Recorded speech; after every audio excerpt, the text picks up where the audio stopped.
ଜୟ ଜଗନ୍ନାଥ। ମୁଁ ରମେଶ ଚନ୍ଦ୍ର ନାୟକ ଜ୍ୟୋତିର୍ବିଦ୍ୟ। ଆପଣମାନଙ୍କୁ ମୁଁ ପ୍ରତ୍ୟେକ ମାସରେ ରାଶିଫଳ ଜଣାଉଛି। ଆପଣମାନଙ୍କୁ କିପରି ରାଶିଫଳ ଲାଗିଲା, ମୋର ୟୁଟ୍ୟୁବ୍ ଚ୍ୟାନେଲକୁ ସବସ୍କ୍ରାଇବ୍ କରିବା ସଙ୍ଗେ ସଙ୍ଗେ କମେଣ୍ଟ ବକ୍ସକୁ ଅବଗତ କରାଇବେ। ଆସନ୍ତୁ ବର୍ତ୍ତମାନ ଏହି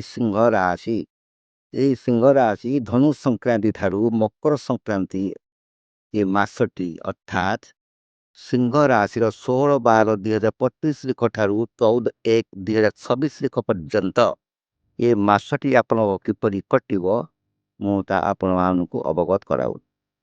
ଏହି ସିଂହ ରାଶିର ଅଧିପତି ହେଲେ ରବି, ଘାତ ବାର ଶନିବାର, ମୂଳା ନକ୍ଷତ୍ର, ନବମ ଚନ୍ଦ୍ର, ଷଷ୍ଠୀ ତିଥି। ସିଂହ ରାଶି ଏ ସିଂହ ରାଶିରେ ବର୍ତ୍ତମାନ ତନୁ ଘରେ ଅର୍ଥାତ୍ କେତୁ ଅବସ୍ଥାନ କରୁଛନ୍ତି। କେତୁ ହେଲା ପାପକାରକ ଗ୍ରହ। କେତୁଙ୍କର ମସ୍ତିଷ୍କ ବିହୀନ କେବଳ ଶରୀର ଅଛି। କେତୁ ଆପଣଙ୍କ ବର୍ତ୍ତମାନ ତନୁ ଘରେ ଥିବାରୁ କ'ଣ କରିବ ନା ଅଶାନ୍ତି ସୃଷ୍ଟି କରିବ। ଅଶାନ୍ତି, ଟେନସନ୍, ମାନହାନି, ଅପମାନ, ମତିଗତି ଅସ୍ଥିର କରିବ। ଅଯଥା ଖାଲି ଖର୍ଚ୍ଚାନ୍ତ କରାଇବ, ଯାହାର କିଛି ମୂଲ୍ୟ ନଥିବ। ତାପରେ ଆପଣ ଆସନ୍ତୁ ତୃତୀୟ ଘରକୁ। ତୃତୀୟ ଘରେ ବର୍ତ୍ତମାନ ଭାତୃ ସମ୍ବଦ ଗୃହ। ଏ ଭାତୃ ସମ୍ବଦ ଘରେ ବର୍ତ୍ତମାନ ଆପଣ ଚନ୍ଦ୍ର ମହାପ୍ରଭୁ ଅବସ୍ଥାନ କରୁଛନ୍ତି। ତୃତୀୟ ଚନ୍ଦ୍ର ରହିଲେ କ'ଣ ହେବ ଆପଣଙ୍କର? ତୃତୀୟ ହେଲା ଶାସ୍ତ୍ର କହୁଛି ତୃତୀୟ ରାଜ ସମ୍ମାନ। ବର୍ତ୍ତମାନ ଆପଣଙ୍କୁ ଜଣେ ଭାତୃ ଭାଇ ଭିତରେ ଆପଣ ବହୁତ ସମ୍ପର୍କ ଗଢ଼ି ଉଠିବ। ବନ୍ଧୁବାନ୍ଧବ, ଜ୍ଞାତି, କୁଟୁମ୍ବ, ସାଙ୍ଗସାଥି ସହିତ ଆପଣ ଯୁଆଡ଼ୁ ଯିବେ ଆପଣଙ୍କର ବହୁତ ଗୁଡ଼ିଏ ରାଜ ସମ୍ମାନ ସିଂହ ରାଶିର। ଚତୁର୍ଥ ଘରକୁ ଯିବେ। ଚତୁର୍ଥ ହେଲା ବନ୍ଧୁଭାବ ଫଳ। ବନ୍ଧୁଭାବ ଗୃହ। ବନ୍ଧୁଭାବ ଗୃହରେ ବର୍ତ୍ତମାନ ଗୁଡ଼ିଏ ଗ୍ରହ ଅବସ୍ଥାନ କରୁଛନ୍ତି। ଶୁକ୍ର ମହାପ୍ରଭୁ ଏବଂ ବୁଦ୍ଧ ମହାପ୍ରଭୁ ଅବସ୍ଥାନ କରୁଛନ୍ତି। ଶୁକ୍ର ହେଲେ ଜାତିଶ୍ରେଷ୍ଠ ବ୍ରାହ୍ମଣ ଏବଂ ଜ୍ଞାନୀ ପଣ୍ଡିତ। ଶୁକ୍ର ମହାପ୍ରଭୁ ଗୋଟିଏ ରାଶିରେ 25 ଦିନ ଅବସ୍ଥାନ କରନ୍ତି। ତା 14 ଦିନ ପରେ ଶୁଭ ଫଳ ପ୍ରଦାନ କରନ୍ତି। ଚତୁର୍ଥ ଶୁକ୍ର ଥିବାରୁ ଆପଣଙ୍କୁ ଧନ ଲାଭ ନିଶ୍ଚିନ୍ତ ଭାବରେ ଅଚାନକ ଭାବରେ ଧନ ଲାଭ କରିବ ଏବଂ ଯୁଆଡ଼େ ଯିବେ ଶୁଭ କାର୍ଯ୍ୟ ମଧ୍ୟ ଶୁକ୍ର ମହାପ୍ରଭୁ କରିବେ। ବୁଦ୍ଧ ହେଲା ମଧ୍ୟ ଜ୍ଞାନୀ ପଣ୍ଡିତ। ଗୋଟିଏ ଘରେ 18 ଦିନ ଅବସ୍ଥାନ କରିବେ ଏବଂ 7 ଦିନ ପରେ ଏହା ଶୁଭ ଫଳ ପ୍ରଦାନ କରିବେ। ବୁଦ୍ଧ ଆପଣଙ୍କର ଚତୁର୍ଥ ଗୃହରେ ଥିବାରୁ ବା ବନ୍ଧୁଭାବ ଗୃହରେ ଥିବାରୁ କାର୍ଯ୍ୟ ସଫଳ କରିବ।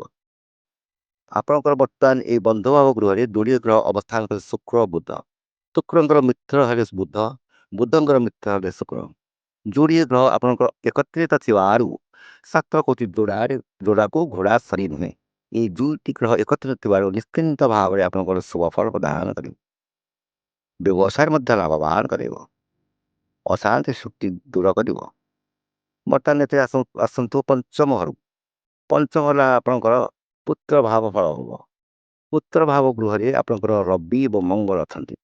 ରବି ରହିଲେ ଆପଣଙ୍କର ପଞ୍ଚମ ରବି ପରିଚୟ କରିବ। ଶାସ୍ତ୍ର କହୁଛି ପଞ୍ଚମ ରବି ରହିଲେ ମୈତ୍ର ହାନି, ସାଙ୍ଗସାଥି, ବନ୍ଧୁ, କୁଟୁମ୍ବ ଆଉ ଇତ୍ୟାଦି ଅଶାନ୍ତି କରିବ।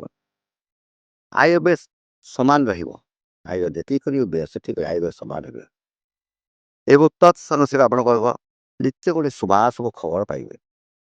ମଙ୍ଗଳ ଆପଣଙ୍କର ଗୋଟିଏ ରାଶିର 1.5 ମାସ ଅବସ୍ଥାନ କରନ୍ତି। 1.5 ମାସ ଅବସ୍ଥାନ କଲେ ଏହା 16 ଦିନ ପରେ ଆପଣଙ୍କୁ ଶୁଭ ଫଳ ପ୍ରଦାନ କରିବେ। ଦୁଇଟି ଗ୍ରହ ଏକତ୍ରିତ ଥିବାରୁ ରବି ଏବଂ ମଙ୍ଗଳ, ରବିଙ୍କର ମିତ୍ର ହେଲେ ରବିଙ୍କର ମିତ୍ର ହେଲେ ମଙ୍ଗଳ ଏବଂ ମଙ୍ଗଳଙ୍କର ମିତ୍ର ହେଲେ ରବି। এই ଦୁଇଟି ଗ୍ରହ ଏକତ୍ରିତ ଥିବାରୁ ଯୋଡ଼ାକୁ ଘୋଡ଼ା ସରିବେ। ନିଶ୍ଚିନ୍ତ ଭାବରେ ଆପଣଙ୍କ ଜ୍ଞାନୀ ପଣ୍ଡିତ ଏବଂ ଯେଉଁ ପିଲାମାନେ ପଢ଼ାପଢ଼ି କରୁଛନ୍ତି ରେଜଲ୍ଟ ଶୁଭାଶୁଭ କରିବେ, ଫଳ ପାଇବେ, ରାଜ ସମ୍ମାନର ଗତି, ଶାନ୍ତି ମିଳିବ। ବର୍ତ୍ତମାନ ଆପଣ ଆସନ୍ତୁ ସପ୍ତମ ଘରକୁ। ରାହୁ ଅବସ୍ଥାନ କରିଛନ୍ତି ପତିପତ୍ନୀ ଭାବ ଗୃହରେ। କୁମ୍ଭ ଘରେ ତମ ରାହୁ ସପ୍ତମ ଶରୀର ବିହୀନ କେବଳ ମସ୍ତିଷ୍କ ଅଛି। ମାନସିକ ବିବୃତ କରିବ, ଅଶାନ୍ତି କରିବ, କୌଣସି ପ୍ରକାର ଶୁଭ ଫଳ କରାଇ ଦେବନି।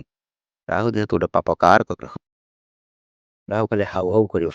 ରାହୁ ହାଉ ହାଉ କରିବ ଓ ମାନସିକ ବିକୃତ ସହିତ ବିଭିନ୍ନ ପ୍ରକାର ଭୟଜାତ କରିବ। ଖାଦ୍ୟ ନିଶ୍ଚିନ୍ତ ଭାବରେ କମିଯିବ।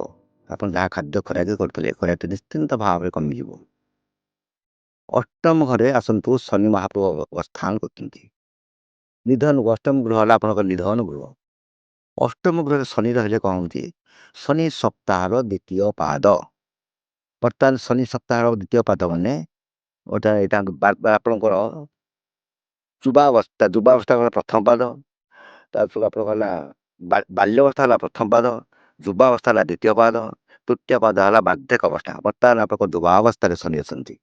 ଟିକେ ସାବଧାନ, ମନ ବିଚଳିତ କରିବ, ଅଶାନ୍ତି କରିବ। ଶନି ସପ୍ତାହର ଦ୍ୱିତୀୟ ପାଦ, ଶରୀର ପୀଡ଼ା, ଅଶାନ୍ତି, ଟେନସନ୍, ସବୁ ଅର୍ଥହାନି, ମାନ ଅପମାନ, ଦୁର୍ଘଟଣାର ଭୟ ରହିଛି, ମନ ଦୁଃଖ, ପଥିକ ମଧ୍ୟରେ ବିଭିନ୍ନ ପ୍ରକାର ରୋଗ ମଧ୍ୟ ଦେଖାଯିବ। ମାନସିକ ଚିନ୍ତାରେ ଆପଣ ରହିବେ। ନିଧନ ଗୃହ, ଅର୍ଥ ରୋଜଗାର କରିପାରିବେ ନାହିଁ। ଆପଣ ଆସନ୍ତୁ ଏକାଦଶ ଘରକୁ। ଏକାଦଶ ଘର ଆପଣଙ୍କ ଆୟ ଭାବ ଗୃହ। କେତେ ରୋଜଗାର ଆପଣ କରିବେ? ଆୟଭାବ ଗୃହରେ ବର୍ତ୍ତମାନ ଏକାଦଶ ଘରେ ମିଥୁନ ଘରେ ବୃହସ୍ପତି ମହାପ୍ରଭୁ ଅବସ୍ଥାନ କରୁଛନ୍ତି। ବୃହସ୍ପତି ମହାପ୍ରଭୁ ହେଲେ ଜାତିଶ୍ରେଷ୍ଠ ବ୍ରାହ୍ମଣ ଏବଂ ଜ୍ଞାନୀ ପଣ୍ଡିତ। ତାଙ୍କ ନିର୍ଦ୍ଦେଶରେ ଅନ୍ୟ ଗ୍ରହ ଗୁଡ଼ିକ ପରିଚାଳିତ ହୁଅନ୍ତି। ଏକାଦଶ ବୃହସ୍ପତି ଘରେ ଶାସ୍ତ୍ର କହୁଛି ବହୁତ ଶୁଭ ଖବର ପାଇବେ। ଶୁଭ ଖବର, ଯେଉଁମାନେ ଚାକିରି କରିନଥିବେ ଚାକିରି ପାଇବେ, ଅର୍ଥ ରୋଜଗାର କରିବ ଏବଂ ପିଲା ଛୁଆଙ୍କର ବିବାହ ଯଦି ଆପଣ ନ କରିଥିବେ କରିପାରିବେ। ଗୃହ ତୋଳିବେ, ଜମିବାଡ଼ି କିଣିବେ ଏବଂ ଯାନବାହନ କ୍ରୟ କରିବେ, ବ୍ୟବସାୟରେ ଲାଭ କରିବେ। କଲେ ବିଶେଷ କିଛି ଆପଣ ଉପକୃତ ହେଇପାରିବେନି। କାରଣ ଶନି ସପ୍ତାହର ଦ୍ୱିତୀୟ ପାଦ ଆପଣଙ୍କୁ ବ୍ରେକ୍ ମାରିବ ଶନି ଏବଂ ରାହୁ ରହୁଛି ସପ୍ତମ ପାଦ। ଆଗକୁ 5 ହାତ ଗଲେ ପଛକୁ ନିଶ୍ଚିନ୍ତ 5 ହାତ ଘୁଞ୍ଚିବେ। ତେଣୁ ଆପଣଙ୍କର ଶନି ଏବଂ ରାହୁ ଆପଣଙ୍କର ଅସୁବିଧା କରିଥିବାରୁ ଏକାଦଶ ବୃହସ୍ପତି ପଡ଼ିଲେ ସୁଦ୍ଧା ଆପଣଙ୍କୁ ବିଶେଷ ଭାବରେ ଶୁଭଫଳ ପ୍ରଦାନ କରିପାରିବେ ନାହିଁ। ତାପରେ ଆପଣଙ୍କୁ ମୋଟାମୋଟି ଭାବରେ ମୋ କହିବାକୁ ଗଲେ ବ୍ୟବସାୟରେ ଧୀରେ ଧୀରେ ଲାଭବାନ ହେବେ। ନିଶ୍ଚିନ୍ତ ଭାବରେ ଧୀରେ ଧୀରେ ଲାଭବାନ ହେବେ। ଆଉ ଏ ମାସରେ ଆପଣ ଟିକେ ସତର୍କ ହୋଇ ଚଳନ୍ତୁ। ଅସୁବିଧା ନିଶ୍ଚିନ୍ତ ଭାବରେ ପଡ଼ିପାରିବେ। ଶରୀରଟି ଅସୁସ୍ଥ ଅନୁଭବ କରିବେ ଏବଂ ନିଜର ଲୋକ ଆପଣଙ୍କ ହଇରାଣ ଶକ୍ତି ବିରୋଧୀ କରିବେ। କୌଣସି ଏକ ଅସୁବିଧା, ବଡ଼ ଅସୁବିଧା ଆପଣଙ୍କୁ ପକାଇ ପାରନ୍ତି। ଭ୍ରମଣ ଯୋଗ ଆପଣଙ୍କର ଅଛି, ଅର୍ଥ ବ୍ୟୟ ଯୋଗ ଅଛି। ଖୁବ୍ ସାବଧାନ ହେଇକି ରହିବେ। ଆପଣଙ୍କ ୟୁଟ୍ୟୁବ୍ ଚ୍ୟାନେଲଟା କିପରି ଲାଗିଲା ଆପଣଙ୍କୁ କିପରି ଲାଗିଲା ମୋର ୟୁଟ୍ୟୁବ୍ ଚ୍ୟାନେଲକୁ ସବସ୍କ୍ରାଇବ୍ କରିବା ସଙ୍ଗେ ସଙ୍ଗେ କମେଣ୍ଟ ବକ୍ସକୁ ଅବଗତ କରାଇବେ। ଜୟ ଜଗନ୍ନାଥ।